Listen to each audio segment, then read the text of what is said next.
Sekarang yang kita ingin bahas perannya saat adalah di wilayah timurnya Jazirah Arab. Irak, Iran, Rusia, Afghanistan, ini semua wilayah yang sangat luas sekali. Ini dulu negara adik kuasa Persia. Terkenal orang-orang Persia ini dulu sangat kuat, postur tubuh yang besar, dan mereka penyembah api. Diutuslah seseorang yang bernama Asim dan juga diikuti oleh Qais bin Zurara radhiyallahu anhu. Ini sahabat-sahabat Nabi semua ya. Maka sempat begitu ketemu dengan Kisra, kata Kisra, apa yang membuat kalian datang ke wilayah kami, membawa pasukan kalian ke sini? Kata Asim, dan di sini keluarlah sebuah hukum syar'i berhubungan dengan jihad. Dia mengatakan kami datang ke sini untuk menerapkan hukum Allah pencipta langit dan bumi.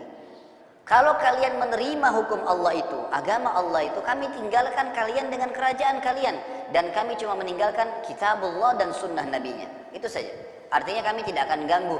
Yazdajar, kau tidak akan jatuh dari jabatanmu. Karena memang begitu dalam Islam. Pemimpin perusahaan pun kalau masuk Islam tetap dia dengan perusahaannya. Raja negara tetap jadi raja. Tapi dia sudah mengubah prinsip hidupnya, pedoman hidupnya pada Al-Quran dan Sunnah. Maka ini prinsip dasar dalam jihad. Jadi kami datang untuk itu. Kalau kalian menerima, maka kami biarkan kalian dan kami tinggalkan kalian dengan kitabullah dan sunnahnya. Kata Yazdajar, kalau kami menolak, kata si Asim, kalian harus membayar jizyah. Lalu dia mengatakan, kalau kami menolak, kata Asim, kepalamu akan melayang dengan pedang-pedang kami. Kalimat yang tidak pernah Yazdajar dapat ancaman seperti itu. Sementara lawannya saja, wilayah Romawi, yang waktu itu yang menguasai setengah dunia yang tersisa, Persia menguasai setengah yang lainnya, tidak pernah berani menulis ataupun berkata itu kepada Yazdajar, karena Yazdajar raja yang sangat kuat. Maka Yazdajar ini pun marah sambil mengatakan, kalau bukan karena utusan tidak dibunuh, saya akan bunuh kalian. Dia menghina, dia bilang, saya tidak pernah menemukan di muka bumi kaum yang lebih hina, miskin, dan bodoh seperti kalian. Orang-orang Arab maksudnya. Kalau ada wilayah kami di pelosok-pelosok yang kami anggap tidak perlu, kami menyuruh pemimpin-pemimpin wilayah kami yang terendah itu untuk mengatasi dan mengurusi masalah-masalah kalian. Kalau kedatangan kalian kepada kami karena kalian gurur ini percaya diri yang berlebihan, maka kalian salah tempat. Dan kalau kalian karena kelaparan, maka kami berikan kalian makanan dan menunjuk salah satu dari kalian untuk menjadi raja kalian, lalu kemudian kami berikan kepada kalian pakaian, makanan, sudahlah, pulang aja. Maka Qais bin Zurarah radhiyallahu anhu, sahabat Nabi, gak bisa tahan. Maka dia mengatakan, wahai Yazdajar, apa yang kau ucapkan tadi benar. Kami adalah kaum yang sangat terhina, kami kaum yang sangat rendah sebelum diutusnya Nabi Allah kepada kami. Tapi sekarang setelah Nabi Allah datang, Allah muliakan kami dengan agamanya, kami mulia hidup di atas ajarannya, dan kami akan menerapkan agama ini sampai kami mati atau kalian yang mati. Maka pulanglah mereka ini. Lalu kemudian Yazdajar ini penasaran, dia kirim surat, dia sampaikan kepada Rustum. Rustum ini panglima perangnya dia. Rustum ini ahli perang, bertahun-tahun, sudah puluhan tahun itu selalu memenangkan peperangan melawan Rum, pasukan yang sangat kuat pada saat itu. Lalu dia tahu strategi dan dia tahu orang perang. Orang yang perang itu sangat sulit dikalahkan kalau penuh dengan semangat. Rustum mempelajari pribadi-pribadi orang-orang muslim ini, itu penuh dengan semangat perang, memang mau mengalahkan. Dan ini pasukan yang sulit untuk dikalahkan. Lalu saat pun menerima surat dari Rustum, minta kirim orang kepada saya. Saat kirim, Mughirah bin Syu'bah radhiyallahu anhu, sahabat Nabi yang mulia, Mughirah datang. Negosiasi, Rustum mau tahu nih, apakah semua orang muslim sama, tawarkan Islam, atau tidak jizyah, kalau tidak perang. Datang Al-Mughirah sama aja. Rustum penasaran, dikirim pulang. Baiklah, utus kepada kami orang lain lagi. Seminggu kemudian, maka pada saat itu dikirimlah satu sahabat Nabi yang unik. Ini yang saya ingin diberatkan kisahnya, Rub'i ibn Amir radhiyallahu anhu. Ini sahabat, saya kalau baca ceritanya luar biasa. Sahabat ini, Rub'i ini adalah orang Badui dari padang pasir. Ciri-cirinya begini, disebutkan ciri-cirinya. Rub'i ini seorang Badui yang mengenakan baju dari kain yang kasar, tidak punya baju besi. Senjatanya sederhana, orangnya pendek, imamahnya yang dia pakai di kepalanya, tali lilitan yang digunakan untuk tali ikat keledainya. Dia pakai keledai, bukan pakai kuda ya. Kemudian dikatakan rambutnya ikal panjang, keriting. Jadi orang Arab Badui asli gitu. Sebagian athar menyebutkan dia meletakkan di kepalanya panci yang dia pakai masak. Jadi ini sebagai tameng istilah gitu. Ini unik sekali gitu. Tapi apa alasannya kenapa saat kirim Rubi'i?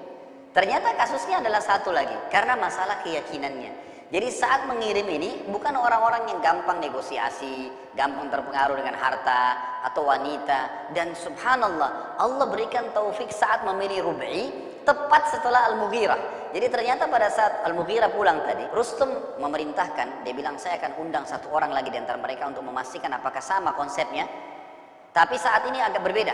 Semua pasukan, semua dayang-dayang harus pakai baju yang paling mewah, yang warnanya keemas-emasan. Bahkan ada riwayat mengatakan pakai emas. Ada singgasana khusus Rustum ini emas semua. Kuda yang dia pakai untuk mengantarnya ke singgasana, lapisan pelananya emas. Semuanya serba emas. Karpet ditebar dari pintu gerbang sampai ke pintu masuk. Diletakkan dayang-dayang yang paling cantik. Lalu setelah selesai persiapan ini, maka Rustum kirim surat lagi kepada Sa'ad. Kirim kepada saya satu orang lagi. Sa'ad mengirim Rubi'i. Begitu Rubi'i tiba, pengawal-pengawal Rustum tidak percaya. Ini utusannya gitu. Kata mereka begitu Rubi'i datang, ditanya, kau utusan? Dia bilang, iya, saya utusan. Kata mereka pertama kali adalah, kau harus sujud dulu, ruku atau sujud, tundukkan kepala kamu kepada Rustum sebelum masuk ke istana. Semua orang masuk ke istana ini harus ruku. Rubi'i tersenyum. Dia turun, dicabut pisaunya dia bawa pisau. Kebetulan di situ di pintu gerbang itu ada karpet yang ditaruh. Memang karpetnya bagus, gitu. Memang untuk menggoda ini. Sama Rubi'i dia nggak jawab dulu, diambil, dipotong karpet itu. Diambil, ditaruh di tempat pelana dia duduk. Itu dulu yang dia lakukan. Belum buat apa-apa yang ditaruh. Begitu dia taruh di atas pelana, kemudian dia balik ke mereka. Dia bilang, yang undang saya kalian. Jangan saya yang ikut. Kalian ikut saya tidak mau sujud kecuali kepada Allah. Tapi ambil dulu barangnya ini. Menunjukkan penghinaan. Ini bukan mencuri ya, tapi ini memang peperangan, ini lain. Gak mau ruku ini orang, gak mau tunduk. Dan ini orang Arab Badui, orangnya keras-keras susah. Mau disuruh bagaimana kalau kita bunuh gak berhasil targetnya. Karena target kan mau diperlihatkan di dalam, dayang-dayang emas segala. Mau digoda nih ceritanya gitu. Sudah kata Rustum begini aja. Pintu gerbang kalau dia nanti kamu bukain sedikit saja. Supaya dia kalau masuk, dia harus tunduk. Harus buat begitu. Rubi'i subhanallah, Allah kasih kecerdasan. Dia lihat, dia sudah tahu, oh tadi perintah suruh ruku, ini suruh ruku juga ini. Rubi'i buat unik, dia turun dari keledainya, dia balik dirinya, dia balik keledainya, lalu dia masuk dengan pantatnya. Jadi dia sama keledainya ditarik sama dia, masuk mundur. Jadi tadinya dia disuruh ruku, dia malah hinain Rustum gitu. Udah dia masuk, setelah masuk pintu gerbang, dibalik keledainya, dinaik di atasnya. Ini biasanya keledai ditaruh di depan. Ini nggak dipakai sama dia, masuk. Jadi karpet yang tebal ini diinjak sama dia, diinjak sama keledainya ya. Keledai dalam kondisi kotor ini, dan jalan. Setiap dia lewat, tombaknya ditarik-tarikin di atas karpet tuh. Jadi sobek-sobek karpetnya. Wah, dia jalan terus ditarik. Ini pemandangan ini disaksikan oleh orang-orang, tapi mereka tahu Rustum tidak instruksikan suruh bunuh, ini nggak bisa dibunuh orang ini, utusan.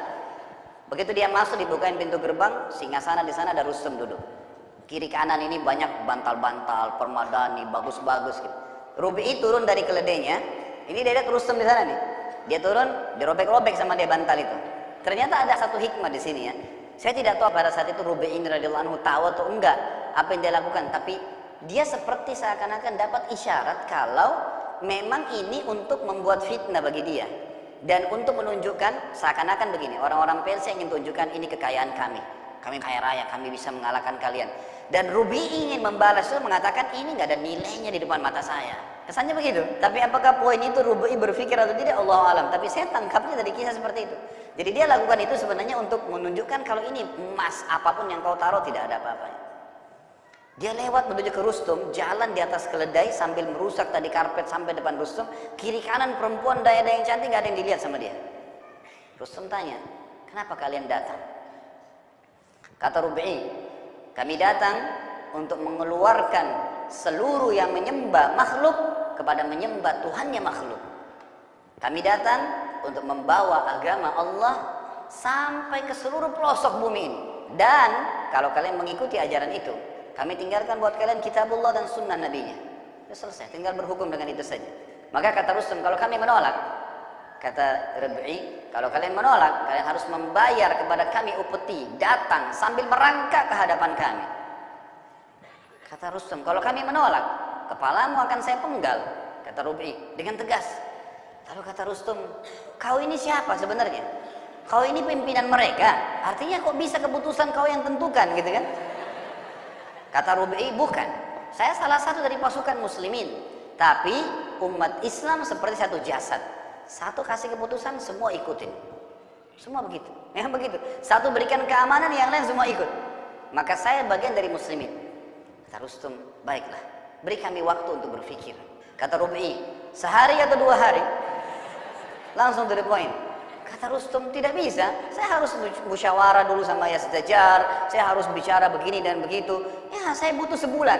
Kata Rabi'i, Nabi SAW, Rasul Allah tidak pernah mengizinkan kami berdialog dan berdiskusi, memberikan waktu musuh lebih dari 3 hari.